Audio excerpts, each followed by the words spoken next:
to our Wednesday Global Leader class. Nice. Uh, and Maureen will show you in a moment how we're doing attendance. And it's a little more interactive. The students are all writing their names on the doors, and we can have those names up there, and it's easier for me too because I can refer to the names. And also, it does reinforce having you write your names up like that, that your individual names really do matter more than you may think in a class like this, which is where we really become interculturally sophisticated and literate. So to be able to see names with so many syllables from so many different parts of the world right there, including Afoma's lovely handwriting, which we get the heart at the end too, is always good. And so, well, we can begin slowly the class as people are starting to come into, or at least on board, our uh, little spacecraft that is now taking off and will shortly be in orbit. Intellectually speaking, we will be in orbit. We're going around the world in 90 minutes, just the way the space station is doing it. As a matter of fact, let's start seeing where the space station is right now. Do you want to just give that a click and let's see where are we?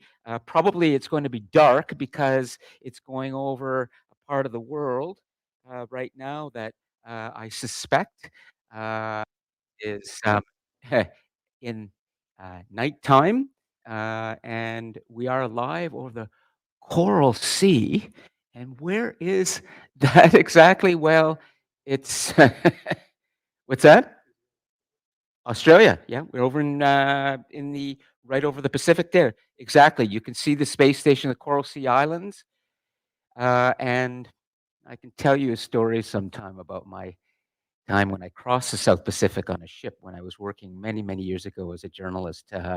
But I'll save that for another time. But to be in the South Pacific around Australia, New Zealand, and all the Tahitian islands, oh, it's just gorgeous. But it's night there right now. Well, nice to see all of you here. And for those of you online, Max and Sean and all the others watching the recording, you're seeing incredibly quite a few students in person today again, even on a cold day. I was expecting there would be fewer. So this is good. And I think you're going to really like the interaction today because we have a guest joining us live. And as a matter of fact, if we're lucky, we'll see. We might even have two. One guest is going to be in the United Arab Emirates, which is, if you go east in the world and you go to the Saudi Arabian Peninsula, if you look at the, great, we've got Maureen going now with the zooming, excellent. You will see there's a little country there, UAE, and it's another one of these small countries in the world, like Bangladesh, that seems to punch above its weight.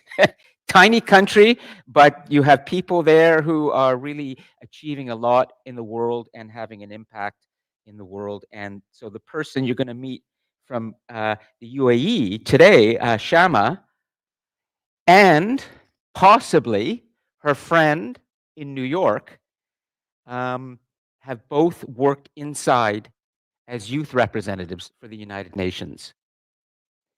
So essentially, what you're going to get today is the much more of a inside experiential view of what it's like to work inside of the world's largest governing multilateral organization, the United Nations, which is very important for you to understand in terms of global leadership. Global leadership is about understanding the global stage that you're on, a global mindset, of course. But for today, when we have Shama come in at 10:30 and possibly a friend in New York, you're going to understand more about what it's like to work on this global stage. And essentially, the force that you're going to be understanding more of today is this idea of complexity. So I just want to make sure that everybody's clear on what's coming today before we do a little bit of a review and I do a short introduction if I have time for Shama. But we'll see how things go. But it's really important that you recognize that last week's class that we did, which was really the first class where we started to talk about global leadership in much more detail, I presented to you the first of two parts of this sort of look at the global stage and global governance through the United Nations. And you saw a story last week with Romeo Dallaire, the Canadian general who led a failed mission to help in a crisis zone. And that was the beginning of a view that I'd like you to develop, where you can begin to understand how complex it is, how challenging it is, and how smart and emotionally resilient you need to be in order to be effective on the global stage. So let's just remember why you signed up for this course. Okay, this is a general education elective. You can take any elective that you like here, but you sign up because you want to understand something about global leadership. You want to meet people, the guests who will come in every week or two, lots of guests who are going to help us to understand something about what it's like to be working or dreaming of or being inside these places that are trying to lead in a global society, whether it's a large organization like the United Nations, whether you are beginning your startup in business, whether you are a social innovator in social justice, understanding how to work on a global stage is what you're here to learn about from the people who are doing it, the people who are failing at it, and then ultimately, you, by the end of this course, will be able to think about your own role and your own way of leading, maybe in a much more global way. So, understanding that global world is really critical, and understanding how complicated it is and how you manage the complexity of that global world is going to be really a huge achievement for you by the end of the course. You're going to feel like you can manage complexity more. And that is the biggest, most difficult, most overwhelming thing for all of us in the world today, is that when we have to open ourselves to this larger picture and function on a global stage and succeed on a global stage and lead on a global stage, you have to deal with so much coming at you.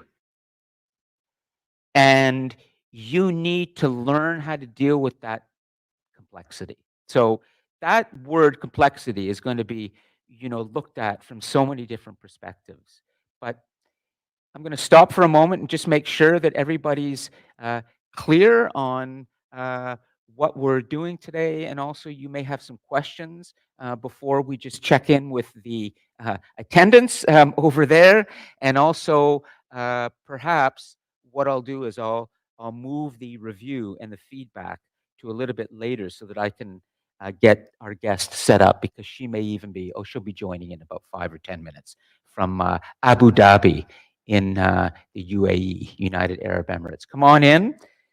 So, does anybody have anything they'd like to say, bring to the class's attention in this remarkable week in certainly politics and Uh, governance? Oh, Sean, yeah, go ahead. yeah. Uh, I guess for the first part, uh, I don't know what should I even like say. Like, there's a lot of things. I mean, for certain, for sure, Donald Trump is doing well what he did promise when he got elected. Okay, so Donald Trump, so we have to talk.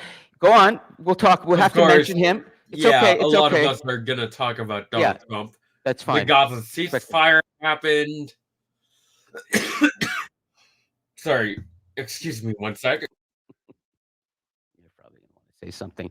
Okay, well, first let me just say, Sean is on his planet in the cosmos today because he's nursing some I'm sort just of 1 infirmity. hour It's away great. by Okay. bus from the So school. he's not giving us what he has. He's at home. This is why we have this setup, so we can still keep going. Okay. But Sean, go ahead. Okay. Is there something you want to say, or you want to ask before we try and talk a tiny bit about the man and the movement in the United States that just love attention, and that is MAGA, Make America Great Again. Yes, we have to address this, and we will. But I do want to remind all of you that at this time of incredible drama south of the border, tremendous moment in political history, so we can't underestimate it. Let's also take a deep breath and remind ourselves that the world is a lot bigger than the United States. Okay? So, however, I just want to make sure that we also accept and respect and acknowledge the elephant in the room, and that's the United States. And I'm using words that Justin Trudeau's father used when he was Prime Minister, Pierre Trudeau, and he talked about living next to the United States is like sleeping with the elephant. If the elephant moves its trunk and breathes, there's a storm in Canada. If the elephant decides to start walking another direction, then the earth shakes in Canada. Yeah. But we're at a moment in Canada which is unique in our history. For the first time in our history, all international students here, all local students, all students who have some understanding of history, some don't. There has never been a time in our history in Canada, ever, since Confederation, where we have had to define ourselves increasingly apart from the United States. The United States is moving away from us. We have to now think about, as Canadians, who are we going to be without the United States? This is not easy for Canadians. So let's just recognize the moment in history that we're at. Okay, this is an incredible moment. So Sean, I'm glad you bring it up, but I need to always stress to you, the world is a big, big place. And no matter what Donald Trump and the MAGA movement and all the Americans who voted for him say, the United States is not an exceptional nation. No nation, no person, no anything is exceptional. We're all in this together. Okay? That's my view. That's only my view. Alec, go ahead. Fun fact, the US is actually rated one of the lowest in terms of statistics, in terms of great nations in the Democratic parties. Well, do you want to elaborate on that a little bit, Alec? Okay. So every year there's many research done and statistics done on basically in terms of living GDP, a bunch of statistics are brought together to kind of map out what are the best countries in the world to live in. Yes. And the US usually ranks in the bottom 25% every year. Well, it's interesting. We could probably look into that. But I just, I came into the class today really trying to make sure that we are able to open ourselves to the whole world, because it's such a it could be such a dark moment for the world and for Canada, to think that we now have to deal with what's happening in the US. So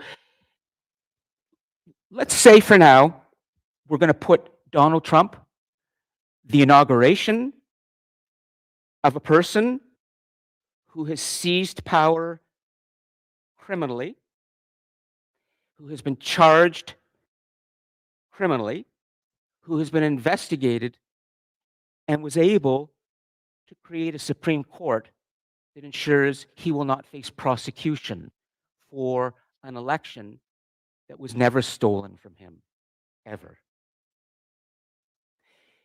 We'll put that aside. We'll put aside the idea of seizing power, crimes against democracy, crimes against humanity, and Canada's position now of, what are we going to do if we don't have the United States anymore? Are we ready for the rest of the world? Put all that aside and say, let's talk about something much bigger. And that is, the United Nations is the one institution in the world, for better or for worse, that can help us to understand something about thinking globally. And I want to bring us back to where we were last week and make sure you have lots of time to really understand something about this complexity of working within a much bigger world, in which the United States is one participant, not the only participant. And it may seem like that today when you look at the news, that everything is about Donald Trump. Well, we have, she will, let me know when she's with us, okay? Because there's still some introducing I want to do. Does anybody have anything they'd like to say about last week's class in terms of what the purpose of learning about the Romeo Dallaire story was, and what it showed us around trying to be involved internationally, trying to do work internationally, and how things can go wrong? Does anybody have anything they'd like to say before I explain a little bit more about what I think will be more positive today for you in this two-part little module on the United Nations, global governance, and looking at it from the inside today, what it's like to be a youth representative working at the United Nations? Okay, well then, let me go to a little PowerPoint slide that I have 2 slides to show you, to talk to you about this organization. And there it is, the General Assembly of the United Nations in Manhattan, in New York. Now, in a few minutes, you're going to meet a young woman who was selected in her country, in United Arab Emirates, to be a youth representative for the UAE at the United Nations. And she spent, I think, about 3 months there, just very briefly, as a young person, seeing what it's like to be a little bit on the inside of the UN, meeting people there. But also, we have to ask her, why would she ever want to be a representative at the United Nations in the first place? It's interesting because when we started to talk about this class, and there was a student who emailed us and was supposed to be here today, but she had a personal emergency. When she learned that we would have this guest today, she really wanted to be here because she said she would like to find out how she could be a representative at the United Nations as a young person. So it's interesting to learn more about what it's like to work inside this place. But I think the bigger question is today that we have to ask ourselves is, why would you ever want to work for the United Nations in the first place? Because it seems to be a kind of failing institution. Now, this is very important for you to understand in terms of complexity. Once upon a time, this General Assembly that you're looking at in Manhattan of something like 193 countries, every country around the world, pretty well every single nation is a member state of the United Nations. And then there's a Security Council, Russia and United States and China and others. And once upon a time after the Second World War, it was considered the most important international organization that had been created to prevent another world war. That was the idea. Here we are in 2025, when this was supposed to be the moral authority for the global world, a way for the world to move ahead and have a place to come together and solve its problems of war and poverty and hunger and pandemics and racism and all. We have the United States yesterday in a series of executive orders right from the pen of Donald Trump, 200 of them. Immediately he comes to power, he pulls out of the World Health Organization, which is a fundamental organization of the United Nations. He's made it very clear he doesn't want to be part of the United Nations. Other countries have said the same thing. So why would a person want to even go work for the United Nations? And what is the point of the United Nations if you saw last week a Canadian general who went there with the best intentions and left, we might say, this is a little bit harsh, with his tail between his legs, retreating, licking his wounds, could not help stop the slaughter there, the violence, fell into a deep depression, admitted that he could not help, could not do the work that he had been entrusted to do because the United Nations didn't give him the mandate to do what he felt needed to be done. So we have to understand something about why would somebody want to go work for this organization? What does it mean? And I think you're going to find something positive is going to come out of what Shema is about to tell you today and others. But let me first go over to, there was a question, I think, that was here. And are you good? Without the mic? Okay, because we need to hear you. They need to hear you. Remember on, yeah, okay. But just we'll go slowly, okay? Karaoke. Let us hear your voice. Yes, exactly. Thank you, voice from the cosmos. I was going to say Darth Vader, but we'll call him Elon Musk, the dark tech force in our lives today. Elon Musk. Did you see his? Yeah. And now he's saying, no, he didn't mean it. You look at that video, done many times. In his enthusiasm for Donald Trump's inauguration, Elon Musk gave a speech, big US flag behind him, and you know how emotional Elon Musk gets. You know, he went like this, thank you. And then he turned around and he went like this too. Do you know what that is? You know that. That's a cliche, but it's not. It's become a cliche, but it's real. It's Adolf Hitler saluting. That's Elon Musk said he's just kidding, and it's such a tired old thing. He didn't mean it, and it's just a joke. Now this is the meme for all the white supremacists, all the Nazis, all the fascists going, Elon Musk is with us. Yeah. That's the world we're living in right now, guys. So we need to really look at things today a little bit more in terms of so much. Go ahead. Yes. When you were posing the question of why somebody would want to be a part of the United Nations, just to kind of tie into a connection there, my aunt and my cousins had actually went and done missions trips with the United Nations to Rwanda later than Romeo Dallaire. Ooh. And they also went to other places in Africa and did missions trips. And so they were there to do what they thought were righter things and greater good for the rest of the world. But I also think that now a lot of people do it for like a status. Well, this is always excellent when a student has some kind of personal connection to the issue, the way that Ruth had to Rwanda to begin this, and it's Dylan. Okay, Dylan, do you mind if I draw more from you today on this, because I didn't know that, and part of the class's design, the way I teach, is I kind of hope that a student mentions something that I can jump on, because it means that we're learning from each other.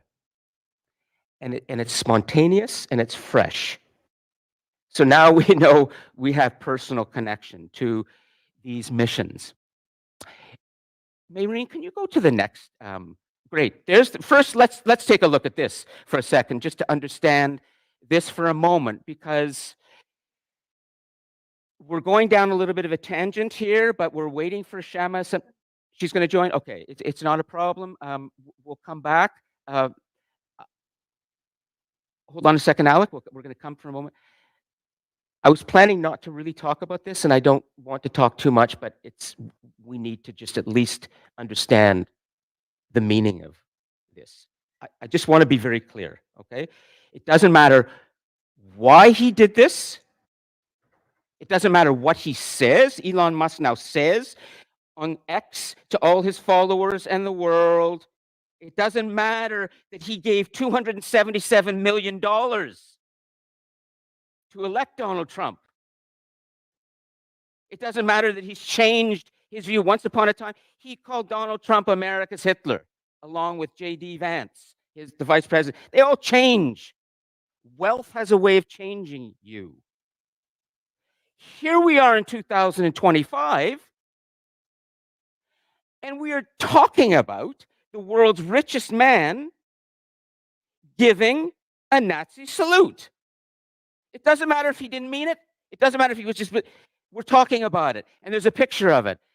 This is weird. So, Alec, go ahead. I don't know what it means. Actually, I just had a question. Does Toronto still do the youth UN assemblies? Probably they do, yes. I would not be surprised. I don't know, but most countries do have assemblies of younger representatives, and they then will send some of these representatives to the United Nations. No, what I meant is back when I was in high school, they did basically the Toronto District School Board had like a UN assembly where people would go and act out the assemblies at the time. I would be surprised if they don't have them now, Alec. So why do you ask? Oh, you went to one. Okay. Well, here we go. So now we have a little bit more experience. We have Shema now here. So let's start with this. Okay, let's bring her in and let's put her up. Actually, if we can, right there, full screen. We can see her, and Maureen will get that set up the best she can. And so, please think about for now what you may want to ask of a person who spent a little bit of time in New York, working there, and why she might want to be there in the first place, and what she might have achieved, if anything, and what she thinks of the United Nations at a time when it's a very difficult question. Alec, go ahead. Working with the UN, what was your most interesting experience there? Okay, so we're ready. Shema, come on in. Okay, I think we're okay. So we're having some connection. She's having some internet issues. So we'll troubleshoot this, and this is always a time for me to tell you in terms of global leadership. Just watch a little bit how I manage tech troubleshooting live, because you all have to deal with this in your lives. Leadership today, a lot is about how you bring tech in, but how you not let it take over everything, how you can pivot. Okay, so when tech is not working, does life stop? It shouldn't. Okay, so let's do a little preparing. Shama, is she, even if you're just with audio, it's okay. Can you hear me? It's Lon in the Global Classroom. Hi.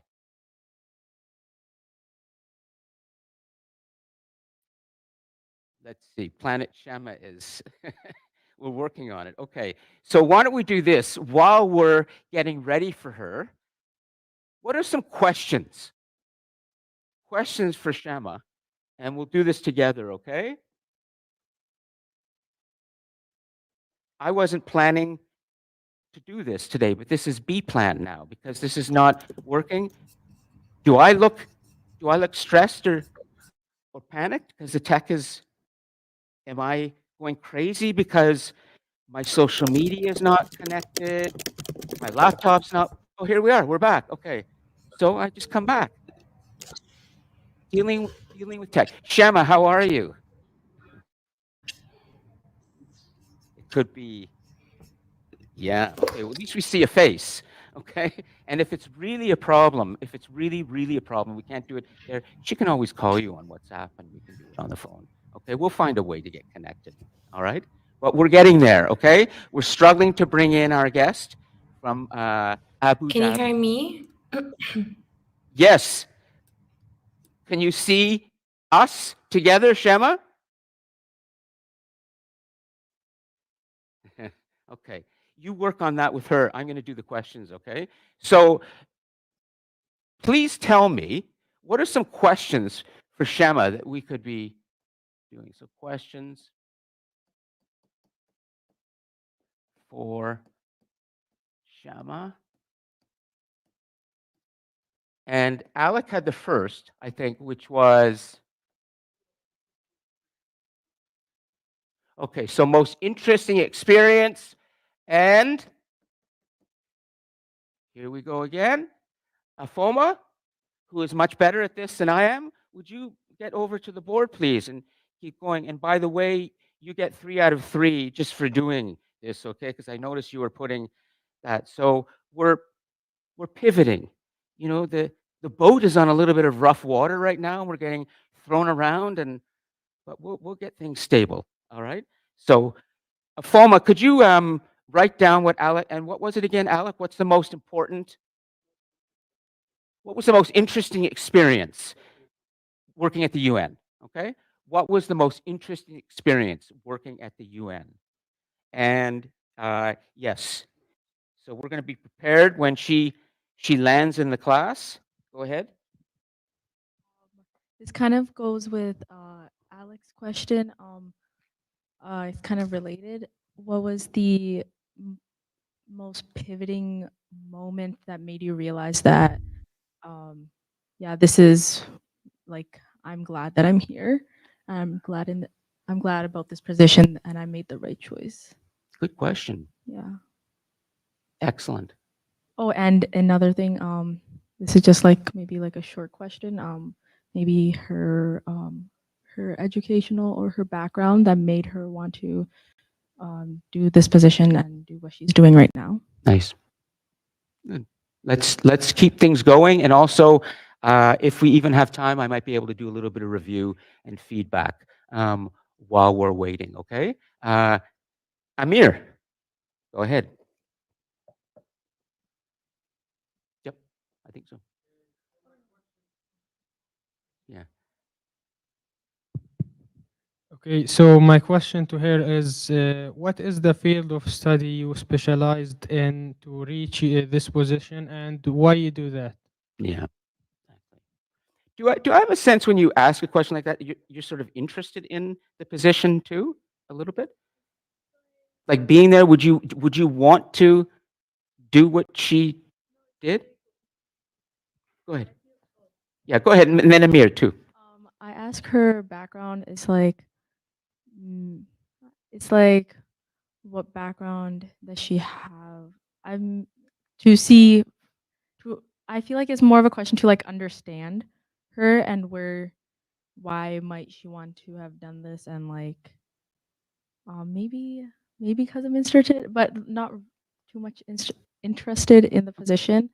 Sure. Maybe it's more of a question to like understand her and where she has come from. Like, you know what I mean? Yep. In their past. and their Makes sense. background.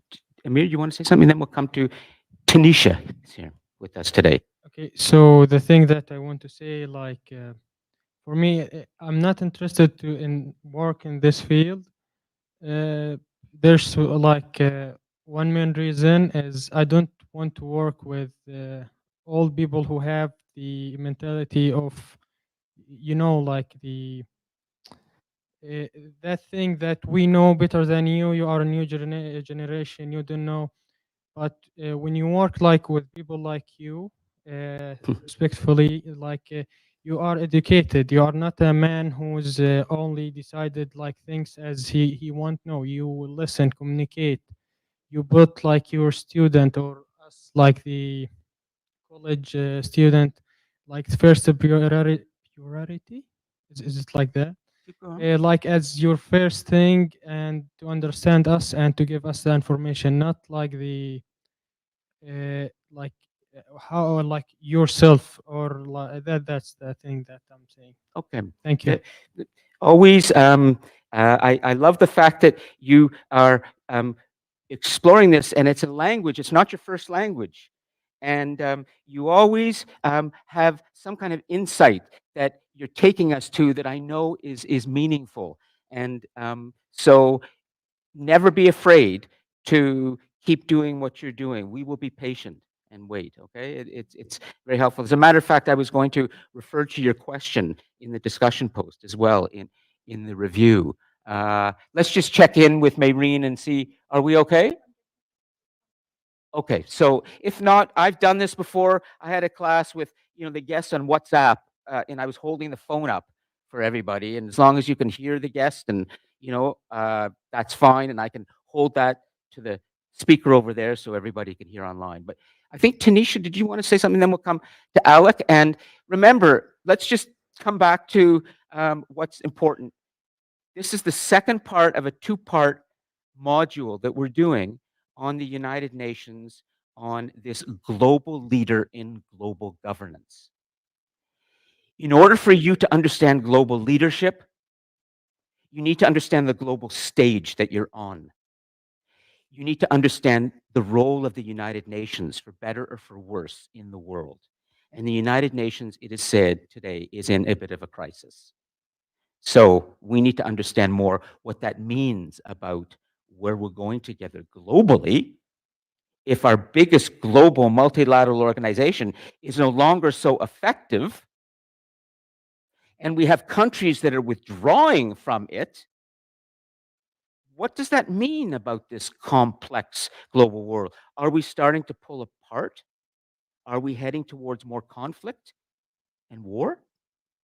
Less cooperation and less unity? Does that make sense? That's the global stage that you're entering in 2025. Okay, Tanisha. So I just want to ask, so she left after 3 months, right? So I Yeah, just she had a want, 3-month period. It was only for 3 months. so I Yes. just want to know whether she wants to go back, because last week we discussed Romeo did not want to go back. Yeah, good question. Did she? Romeo Dallaire definitely does not want to go back. It was a bad experience. The Security Council would not support him. He couldn't get the kind of resources he needed, the peacekeepers that he needed. And so, would Shema want to go back? Okay, hold on. Shema, are you there? Do we have can you see me here in the class? Okay, but you can hear me. You can hear me. That's good enough. That is good enough. Okay? Excellent. We can see you. You don't necessarily need to see us. The recording is going to show this. So we're good. I'm thinking of the recording for all the others. They're going to see this. More and importantly, Sean and Max, are you with us? Yep. Excellent. Yes. Okay. Yes. Excellent. So we have liftoff. We've just troubleshot. And you didn't even know it. I was like the little duck at Grenadier Pond in High Park. As I live close there, I walk. The duck just floating beautifully, you see. But underneath, the legs but you didn't see the legs going. That's a global leader. That comes straight from our president, our former president, Don Lavisa, who himself was quite a leader, helped to build this whole center. And he talked about this idea of people don't see my legs going underneath the water all the time. Everything's cool. Everything's chill. That's the leader you want to be, okay? Shema, welcome to the global class. And it's great to finally see you. We can see you. I want you to know that right now you're in a class, and Maureen is here at the podium in person in front of me. There are 1, 2, 3, 4, 5, 6, 7, 8, 9, 10, 11, I don't know, about 20 students in person. There are a couple more online in what we call the Cosmos. And then there are many more who watch the recording of this class, which is being live streamed on YouTube. There are 52 students registered for just this class, Global Leader. Most of them will be watching the recording later in high def. So just be conscious that you are talking to a lot of people today, but they're in different kind of places. Some in person, some synchronously, some asynchronously. Tell us how you're doing. And actually, Isaiah, would it be possible to come closer and come in a little, at least there, so we can see you? And what's your name? Sej, S-A, Sej. Could you come in a little closer just so we can even just see the backs of your heads? But Isaiah had some good things to say last week, and I noticed that he's got a good critical mind. So, okay, let's just take a moment to transition and get ready for what truthfully is always going to be the best part of any class that we have, even if the guest is great, and that's us together interacting and working over some big ideas and what we talked about. So we've had some tech issues today. We've been dealing with them, and we will deal with them later for post-production for all the students watching the recording as well. But let's just remind ourselves that for the next 15 minutes or so to the end of the class, we can be together and we can really understand what we just talked about. Really understand it in terms of the relevance, and also deal with some questions. So, due to the technical issues yes, on the Cosmos side, I didn't even hear half of it. I'm okay, sorry. well, it's okay, and thank you for staying with it. We're going to correct this later, but I'm just going to seize a moment here and remind you all that in this space where you come together to learn about global leadership, it's about problem solving. I told you this in earlier classes, and it's about complexity. Technology is embedded in our lives today to the point where we can't live without it. But tech goes wrong all the time. What do? In my mind, it's a reminder always that technology is not the most important thing. Humans are. Human interaction is always going to be what drives everything that's important on this planet, in my estimation. And if you cannot, as a human being, interact with other human beings, well, you will not be much of a leader. You might be a good engineer. You might be able to develop a lot of great algorithms. But when it comes to human problems, human emotion, messy things, messy life, it's about us talking to each other. So I see all the tech problems that we had today as an opportunity. Every good leader follows a kind of a cliche, which is never let a good crisis go to waste. You might have heard that before. That comes from, I think, an American president many years ago during the Second World War. We had a crisis today, a technical crisis. I'm not going to let it go to waste. Here we are. So let's talk about this class and about the issues today that really matter. First, let's bring up the picture of the United Nations, the second one of the Sustainable Development Goals. Okay, just you'll see it's the second slide. I want to remind us about the United Nations, but I want to give you the chance to speak freely about what you feel this discussion today might have helped you to understand about the United Nations, about global governance, or anything that's on your mind. So does anybody have anything they'd like to say at this point? Did I see something, Tanisha? So make sure you have the microphone, or we'll bring it around, okay? And FOMA, get ready to any notes that you think are important. We can add notes as well, but I like it really when the student is over there and they're processing, and it's as if she's making the PowerPoint slides live and she's deciding what goes into the notes and what isn't. That is critical thinking. She's not cutting and pasting.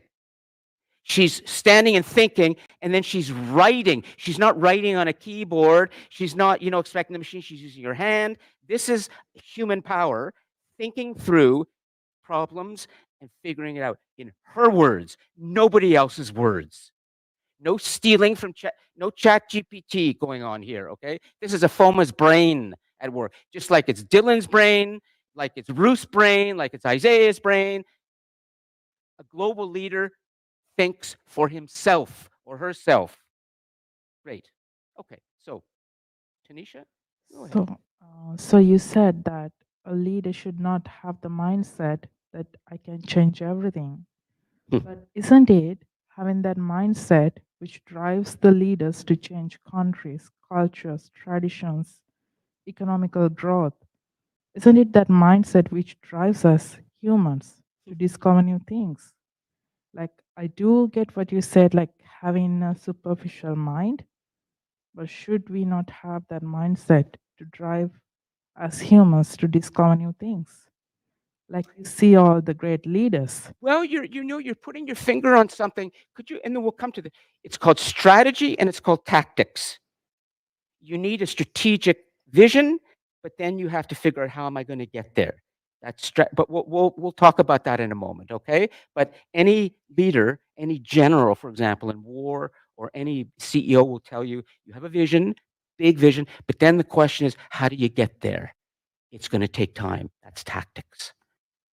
Yeah. You can't change everything now, Tanisha.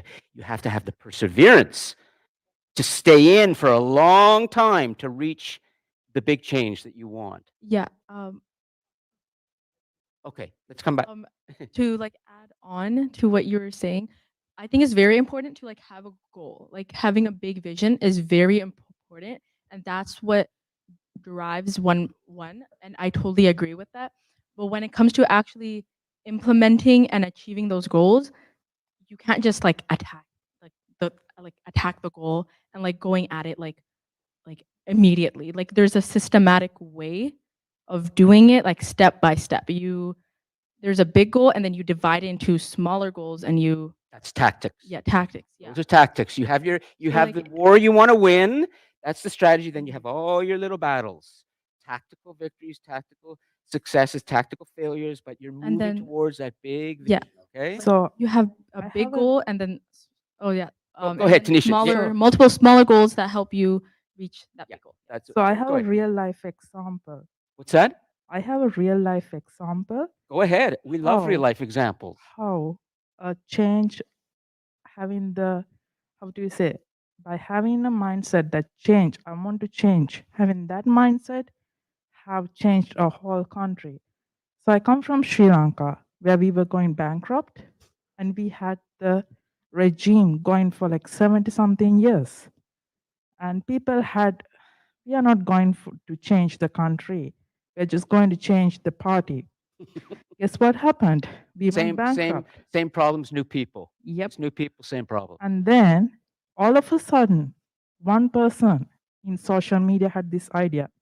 We are going to start a revolution. Guess what happened? Within months, within days, the president was forced to flee the country.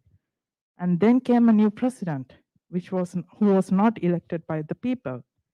Then guess what happened? Back. Another revolution came. A mindset in people that the party which had the lowest vote base is going to be the solution. Within days, the whole country changed because of one person's mindset because of social media. And now we have in Southeast Asia, for the first time, we have a communist country where it is going to a very different direction. And the country is doing really good by so far.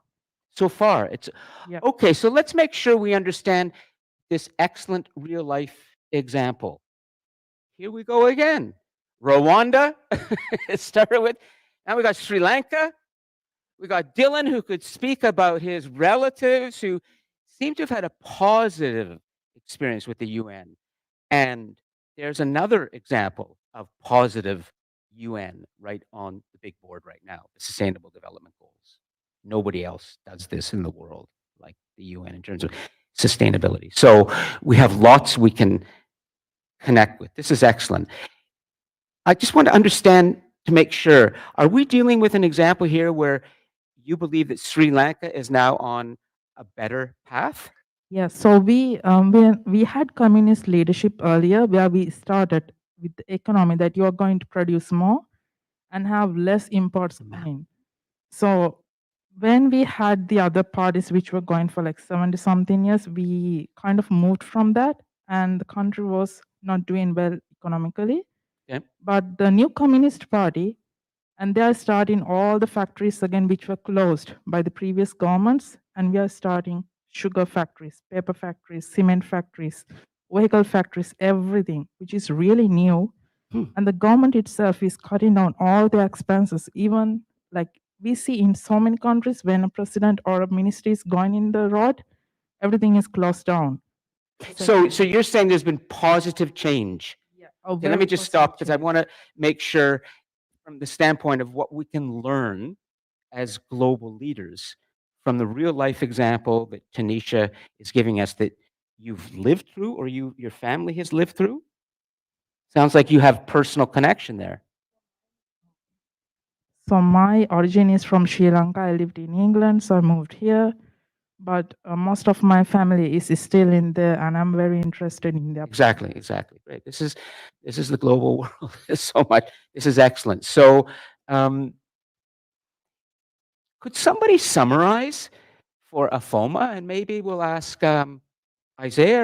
Are you ready to say something? Summarize what is the positive thing that happened in Sri Lanka? What's the positive leadership that took place? What do you think? Do you want to think about it some more? Try it, and what we can gain. What's the insight here for global leadership that Sri Lanka is telling us about right now? Go ahead.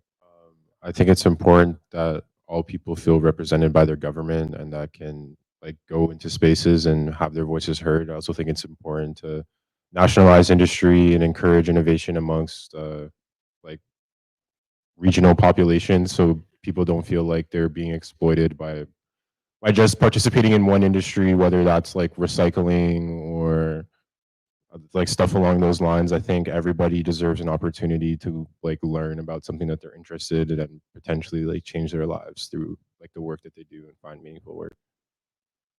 Is it fair to say that when you're working on a global stage, that democracy is a very powerful force for change? Or am I misreading this?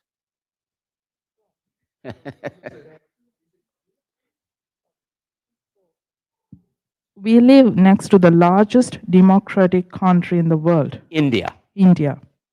But now we are communist. The base is communist. So everything is changing because we too are, it's contradicting. But at the same time, you see how our president as the first Sri Lankan president's visit, he went to India, which is like he's trying to make Communist Party like a modern day thing. Like he's trying to work out with a democratic country and trying to mitigate the problems. But at the same time, for his second visit, he went to China, which is a communist country. Yes. So now he's playing the both countries to his advantage, to the country's advantage, to the people's advantage. Where in earlier, the previous president was like more into democratic, he went to India. And we got all the benefits when we were bankrupt. You had no medicine, no food, no food, no fuel, anything. People were like literally dying. And India came in and helped because the president was more to the Democratic Party. The one before that was more into communist, so he went to China.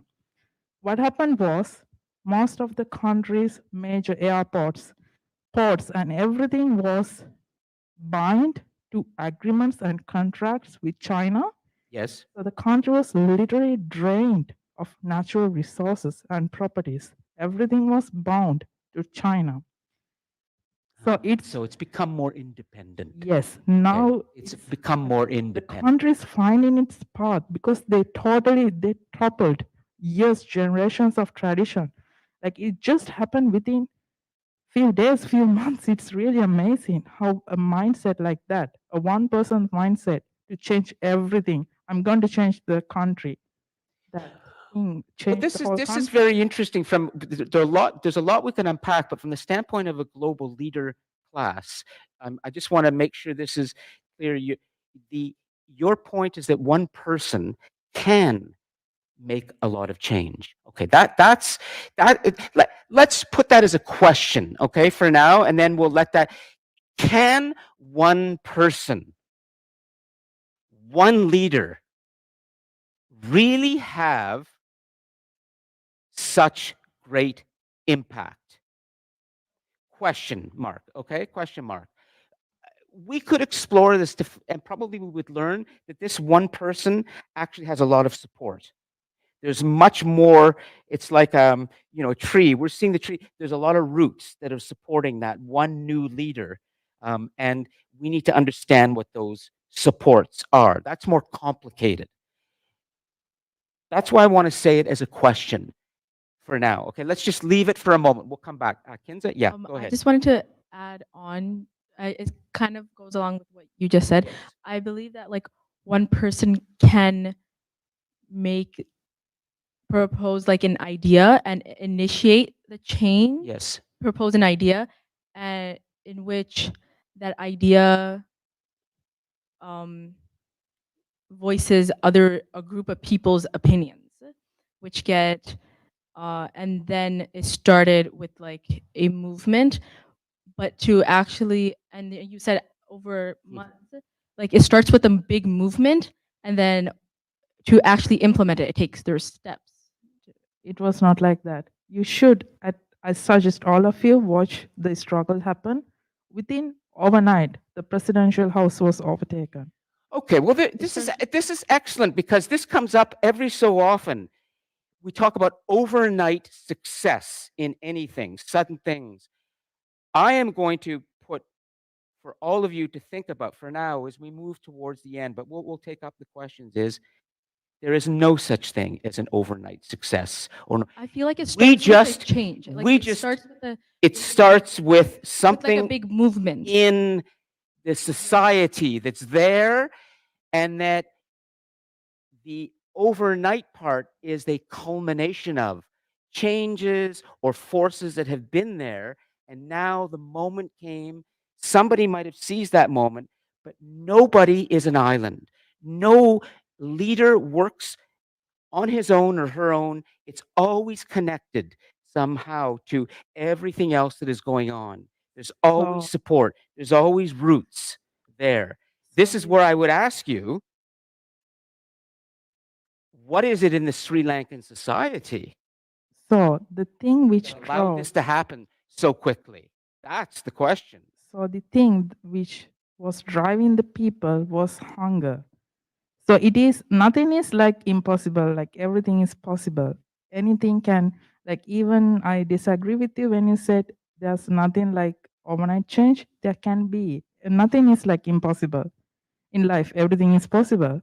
It's true. Everything is not permanent. We can't say this is not going to happen. It can happen. That's life. So what happened in my country was like a special situation. It cannot be like the normal thing, but it can happen. Imagine you're going hungry at night, your children Point. are crying.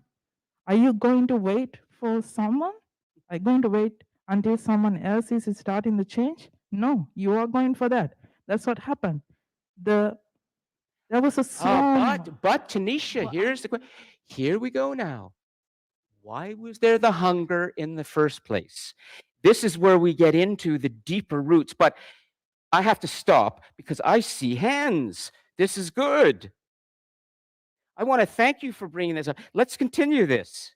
Can we run a little bit longer, 5 minutes? Is it okay for conversation? If any of you have to go, you can leave. We're at the end, but we had tech issues.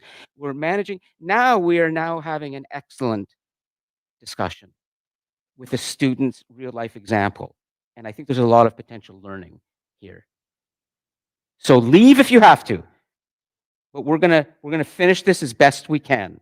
Now, who had their hand? Was it Kenza? We have Aaron. Okay, let's go to Aaron because he hasn't said anything. We might come back to Isaiah, and let's continue on Sri Lanka, the regime, the revolution that has happened. Go on. So I think one of the reasons as to why she think the change happened overnight was probably because of how bad they were doing before, and now the leader has probably come and done a few changes here and there, and that has sort of helped the standard of living. However, for countries like African countries, Sri Lanka and all those, one of the major issues that we face there is corruption, because the reason as why people get hungry in the first place is corruption. The money that's supposed to go help them get the food and purchase all the things that they need is sort of like picked from in the channels before it actually reaches the people, because I'm sure the UN sort of funds Sri Lanka in some way. However, when the money is sent to the government, they've already known that this money is enough to cater for people in this region. But before it gets to the people, there are leaders that pick from that money. So when it comes, it's not enough to actually cater for what it's supposed to cater for people. And then some people actually lack, and then hunger comes in. So your leader must have come in and just looked at where people are struggling the most and fix that. But all that is short term. You're going to realize that in the long term, there are way more loopholes that they have to solve. Is that fair? Because he's saying the leader, and let's put a name to this. So there's a person here, right? What's the person's name? So the current president is AKD. You can call him AKD. Okay, let's get the name spelled, because when it comes to Sri Lankan names, I love them, but there's multiple syllables. Tanisha, how many syllables in your? But I love it. I mean, I'm not complaining. It's just that we have to learn. I haven't written 2 of my names. Okay. So first of all, let's get the name of this Sri Lankan global leader. There's a person in Sri Lanka right now who has led a revolution. Okay. Yes. He did not lead. It was solely just, I don't know how to say it, but there was no leader to the revolution. There was no one, I tell you. Somebody So has emerged, they though. just walked in and was like, "I'm the president." Everyone all around the country, everyone swarmed into presidential house. Asked the president, step down, go. We need a new leader. There was no leader leading that. So No, and I understand that. So this person just walked in and is like, "I'm the president now." No. So what happened was, I don't understand. so everyone walked into the presidential house, demanded you leave the country. President had to leave from the back door for security reasons and fly It's from like the country. Bangladesh. We just dealt with this in Bangladesh, and we have. Go on. Yeah. So he flew from the country, and the parliament is still there, right? So the parliament came together and elected a president within the parliament, like a normal MP, like a parliament So member. the parliament elected a new leader, Yeah. and you're saying that that new leader had no roots or no backing or nothing, even though he was elected. No, he was the previous prime minister, Ranil Wickremesinghe. You might have heard about him because he's a very old conservative leader who has led the country for many years as a prime minister. He has tried to become the president many times. Every time he failed. Every time he did not Is that get him? the vote. Is that him? Yes. We've got Maureen moving on Wikipedia. Great. So all real time. This is excellent. So he came without any support from the people. he came within the support from the parliament because he gave the parliament members whatever he can. He gave them vehicles, he gave them houses, everything when he became the president. He was trying to So keep he their bought vote. support. Yeah, he was trying to keep the parliamentary vote, but what happened? But what happened was the people were again revolution, like they were going against him again because he was not elected by people, right? So people want an election. He postponed it as much as he can, like the Trudeau in here. Then what happened was he could not do it anymore. He had to have the election. And then people decided we are not going to select the usual traditional party leaders. We are going for something entirely new, like the Communist Party, because we had a bloodbath many years ago with the Communist Party. They did a revolution for 2 times, and what happened was there were so many people who were killed in that revolution. People were afraid of Communist Party and their theories. I am wondering, where is the leadership here? Who do we want to talk about? This is an excellent example of the world today in Sri Lanka, but we have a class of global leaders here or emerging. We're talking about the global stage today, but I'd like to bring this back to the people. Is he the most important person right now in Sri Lanka? So who is? Now the most important person is AKD. Anurukumara Disanayaka is the current president. He got a mandate, like a massive mandate, like people were like really going for him, and he did massive changes across the whole country. So are we talking about him or are we talking about him? So this is the current president who got the mandate, and he's the one people were going for. This is the person they wanted to get into the power after everything happened because he is communist. So he was just elected. Sorry? So he was just elected Yeah, he was just and elected. he put in all these changes? Yes, within 1 or 2 months, he has changed the whole country. Is it fair to say that in the case of this revolution, it has been the people through the use of social media Yes, who have been exactly. driving the changes taking place? Exactly. Is that a fair? Because from a leadership standpoint, in the world that you are entering, there is this incredibly powerful tool now that gives a voice constantly to large numbers of people. That's social media. And so recognizing the power of the people now in having that voice is something that you and any leader has to understand. You have to really respect that collective voice. They're out there on social media. They're online and they're watching you. They're commenting on you. And it is just something we have to think about. Hold on a second. I just want to, we've got time as an issue. We have to be out of here because I have to get ready for another class at noon. We're going to take this to noon because I'm always going to be on the side of learning and momentum and where things are going. So again, if you got to leave, get up and leave, no problem, okay? But let's get the learning done now with this great example in Sri Lanka.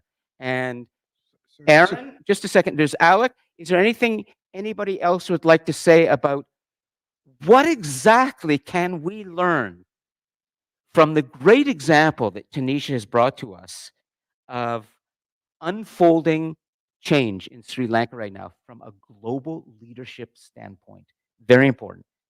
Aaron? Go I ahead. think we need to look at Burkina Faso as well because they've just had a new leader. He's just 36 years old. He has been in power for 1 year and he's been able to clear $4.79 billion in debt. One of the ways he did it was by taking out all the people that were taking all their mineral resources. And from the money that the economy has made from the mineral resources, he has been able to clear $4.79 billion in debt. Now, one thing that he struggles with now is he's trying to change all the people that were in the government before he came in. Wow. So he realized it was a big problem of corruption. Like I said earlier, Yes. corruption is one of the biggest issues. So after having cleared that debt, now he's working on trying to clear corruption because people's standards of living are quite low. And the people, of course, may think that, yeah, he has helped us a lot, but it's because you were suffering too much and now there's a little change and you think you're doing too well. Sure. The reality is that people that see from afar can actually see that you're still struggling. It's just that you people say, oh, so much has changed. How is he going to deal with the corruption? He's reshuffling all the government members. See, we all know, this is another elephant in the room. Every one of us here, I know, believes, I certainly believe this too, but not to say that there's a lot of corruption around us. Huge. And it's easy for us to say, everything is so corrupt, I don't want to be involved in anything anymore and just go live on an island. You can't do that. This is a real world. So how is corruption going to be addressed is a critical question for a leader. In any organization, any political situation, you will enter into a situation where people are dishonest, people are self-serving, people are taking money for their own personal enrichment, people are not listening to you when you want to work with them, they only care about themselves. How are you going to deal with that? You brought in as, let's say, a leader in this. Are you going to ask the police, the army, to come in and arrest that person and all the people you don't like, put them into jail, even kill them all? Are you going to try and work with these people and change? How do you deal with the corruption? First and foremost, I think we need to allow that corruption has become too big now that it's never going to go. We So I need have the example, need the to real accept life that. example which happened. Such a defeatist. No, we need to. Corruption is never going to go away? Yes, all we can do is reduce how much it is. So what our president did, he recalled every single ambassador from every country. They were all corrupted. They recalled every single one of them back. And then he reappointed all the foreign service officials who had 40, 30, 20 years of experience as ambassador. He recalled every single one of them. But then he replaced every board director. That sounds like a dictator to me. You just purge. You just get rid of all the people that were there before. That's exactly what Donald Trump is doing right now. And Elon Musk is going to come in as the head of government efficiency, and he's going to fire most of the civil servants. Conflict of interest. No, because Just get rid of them all. because all ambassadors were relations of the previous. They were all. Yeah, they Every were. single one. Yeah, because they were all pointed out for families connections. Like some were brothers and sisters of the presidents of earlier, and ministers' daughters and sons. Sure. And the direct board members were all family members, relations, family members, every single one of them. So he recalled everyone and appointed the people with experience, education, and he did not elected not one of his relations. Not even his son is even in any government position. Aaron? It's you. I bet you. Go on. We're gonna look at it like this. You're going to look at his family now, what they own and what they owned before, and that's how you can tell they are corrupt, because there's no way you're going to in every. It's funny that because we have been living in this world where corruption has gone on for years, that we cannot see there can be change. There can be change. I'm gonna stop only because I have to in terms of time. People are coming in. I'm gonna say this to wrap up, and then we're gonna continue. I'm gonna end with elephants again. I'm going to give you a little tiny little anecdote. Tiny, tiny, tiny. Why do I say elephants? Once upon a time when I was a television producer and I produced television series, documentary series, and had another life, one of them that still runs on television is called Zoo Diaries. I spent a lot of time at the Toronto Zoo setting the series up and getting to know the zookeepers, and I spent time with the elephant zookeepers. And the elephant zookeepers used to say, whenever they want to bring the elephant over, Patsy was the name of one of the elephants, they want to train it to do something, they would have it come over, they would feed it, and they would train it to do something. If Patsy, understood exactly what needed to be done, the elephant zookeeper would end the session right then and there. And then when he returned for the next session, Patsy remembered everything because he ended on a time when Patsy understood. When Patsy didn't understand, he had to repeat everything the next time. I want to end at the time when you, the elephants, and me all understand. That means we could start the class next week and you will remember everything. Does that make sense? Corruption. We're going to continue with that next week. We have more guests coming. Thank you all for your patience and the great comments. And I will see you all next week. Discussion post number 3. Yeah, go ahead.